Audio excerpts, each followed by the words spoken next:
महाराष्ट्राच्या बजेट सेशनचा पहिला दिवस काल सत्तेत असणाऱ्या नेत्यांनी एक प्रेस कॉन्फरन्स घेतली। ती प्रेस कॉन्फरन्स बघत असताना आमच्या सगळ्या गोष्टी कशा चांगल्या हे सांगण्याचा प्रयत्न त्यांच्या माध्यमातून त्या ठिकाणी होत होता।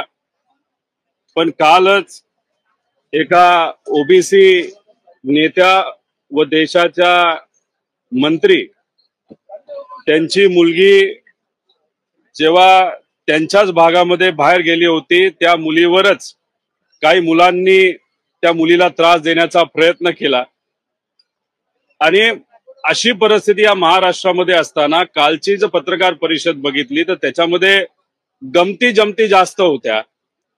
त्याच्याच बरोबर या महाराष्ट्रामध्ये आपण जर बघितलं तर इथं नेत्याचा मुलगा बँकॉकला, आता बँकॉकला कशाला जात होता हे माहित नाही, पण जात असताना अख्खं विमान, प्रायव्हेट विमान हे परत बोलवण्याची ताकद एका माजी मंत्र्यामध्ये त्या ठिकाणी होती।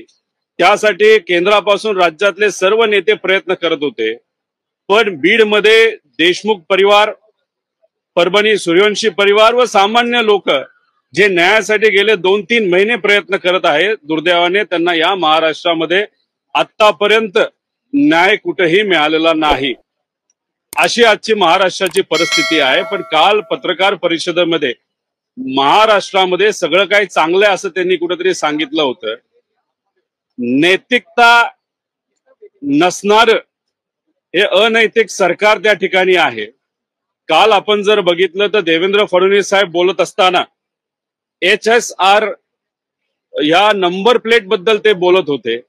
दुर्दैव असं मुख्यमंत्र्यांना सुद्धा खोटी मातवी नाही तर खोटी माहिती अधिकाऱ्यांकडनं त्या ठिकाणी दिली जाते। काल ते बोलत असताना त्यांनी सांगितलं महाराष्ट्राची जी नंबर प्लेट आहे HSR, ती जी नंबर प्लेट लावण्याचा जो खर्च आहे तो या देशामध्ये सगळ्यात कमी आहे।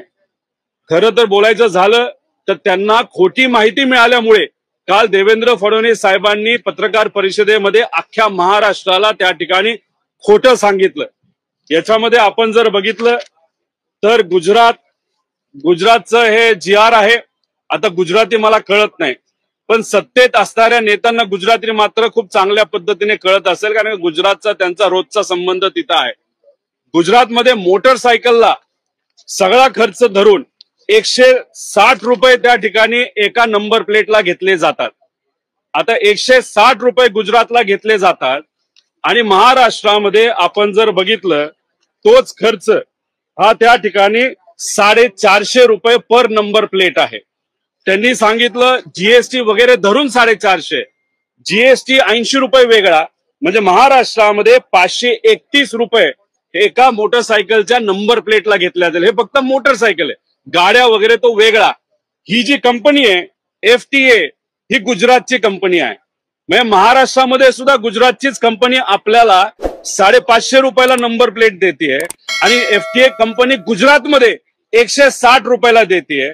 त्याचा अर्थ सामान्य लोकांच्या खिशातून ही गुजरातची कंपनी सरकारच्या मदतीने 2000 कोटी रुपये अतिरिक्त त्यांच्या खिशामध्ये त्या ठिकाणी घालणार आहे।